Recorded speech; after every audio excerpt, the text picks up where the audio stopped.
Perkenalkan, nama saya Dian Laila Widiawati, biasanya dipanggil Kak Dian. Kali ini saya akan menceritakan mengenai kisah Rasulullah yang berhijrah dari Mekah menuju Madinah. Kita simak baik-baik ya adik-adik.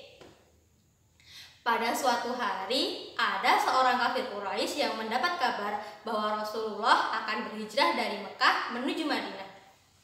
Mendengar kabar itu, dia lalu menyampaikan kepada kaum Quraisy lainnya, "Wahai masyarakat Quraisy, aku memiliki kabar baru.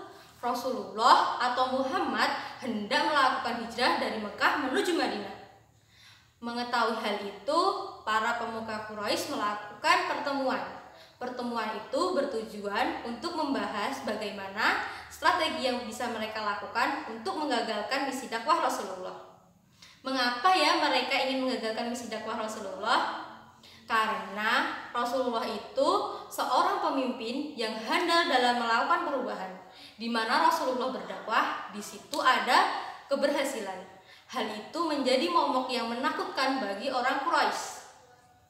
Nah, orang Quraisy ini setelah melakukan pertemuan mendapat satu kesepakatan, yaitu mereka ingin mengepung rumah Rasulullah dan ingin membunuh Rasulullah. Setiap orang yang bertugas untuk mengepung Rasulullah, mereka dibawakannya pedang yang tajam untuk menibas Rasulullah. Nah, melihat itu Jibril langsung menemui Rasulullah untuk menyampaikan wahyu dan menyampaikan rencana kafir Quraisy.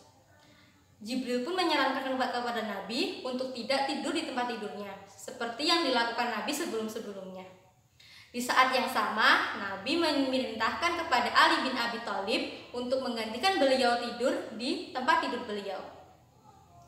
Secara pelan-pelan dan sembunyi-sembunyi, Rasulullah keluar dari rumahnya dan membawa segenggam pasir untuk ditaburkannya di mata para kafir Quraisy yang sudah mengepung rumahnya. Dengan kekuasaan Allah membutakan para kafir Quraisy sehingga tidak melihat Nabi melewati mereka. Tak lama kemudian, ada seorang lelaki yang mendatangi kafir Quraisy tersebut dan menanyakan, "Wahai kafir Quraisy, apa yang sedang kalian tunggu?" Lalu kafir Quraisy menjawab, "Kami sedang menunggu Muhammad." Lalu dijawab oleh lelaki tersebut, "Tadi aku melihat Rasulullah sudah pergi dari rumahnya, demi Allah." Dan dilanjutkan oleh kafir Quraisy, "Demi Allah, tapi tadi kita tidak melihat siapapun yang berjalan melewati sini." Nah, mendengar hal itu, para kafir Quraisy mengintip rumah Nabi. Wah, ternyata yang tidur di rumah Nabi adalah Ali bin Abi Thalib. Mengetahui hal itu, mereka melanjutkan pencarian kepada Nabi. Namun, Nabi ini pandai. Nabi menyadari bahwa kafir Quraisy tidak akan menyerah untuk menyerang Nabi. Nabi memilih jalur yang tidak biasanya dipakai untuk jalan ke Madinah. Yang seharusnya Rasulullah mengarah ke utara, kali ini Rasulullah mengarah ke selatan, melewati Yaman, baru sampai ke Madinah. Rasulullah dalam hijrahnya kali ini ditemani oleh Abu Bakar. Bagaimana gelarnya Abu Bakar ini? Yap, As-Siddiq. Gelarnya Abu Bakar adalah As-Siddiq. Beliau adalah sahabat Rasulullah yang menemani Rasulullah dalam berhijrah kali ini.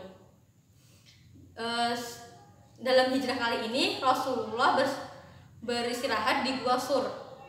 Namun sebelum masuk Gua Sur, Abu Bakar menawarkan kepada Rasulullah untuk mendahului memasuki gua dengan tujuan jika ada apa-apa tidak langsung mengenai Rasul, tapi mengenai Abu Bakar.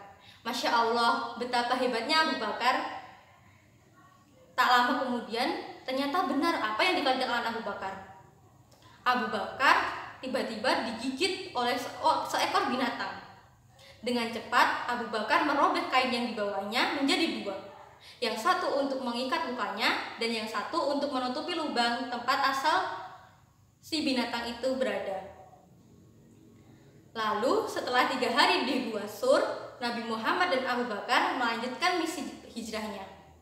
Sebelum sampai ke Madinah, Nabi Muhammad dan Abu Bakar berhenti di kota Quba.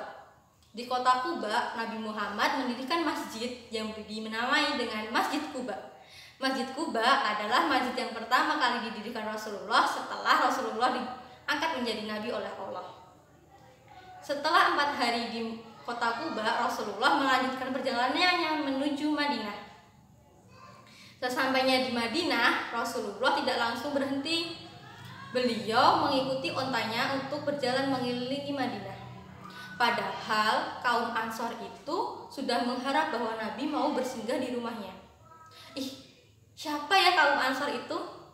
Kaum Ansor adalah kaum atau penduduk asli kota Madinah yang menyambut Rasulullah dan rombongan hijrah. Nah, onta tersebut mengitari rumah-rumah penduduk Madinah pelan-pelan. Sampailah kepada satu bidang tanah, unta itu berhenti dan menderumkan badannya.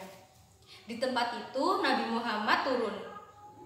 Lalu Nabi Muhammad memutuskan bahwa tempat itu akan dijadikan masjid. Masjid itu bernama Masjid Nabawi. Nah, itulah sepenggal kisah hijrahnya Nabi Muhammad dari Mekah menuju Madinah. Dari kisah ini kita dapat memetik kesimpulan atau hikmah bahwa kita harus taat kepada Allah. Yang kedua, kita taat kepada Rasulullah. Yang ketiga, kita sabar dan tawakal atas ujian.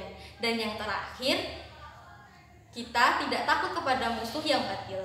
Sekian kisah dari saya. Bila ada salahnya, saya mohon maaf. Billahi taufiq wal hidayah wal ridha wal inayah. Wassalamualaikum warahmatullahi wabarakatuh.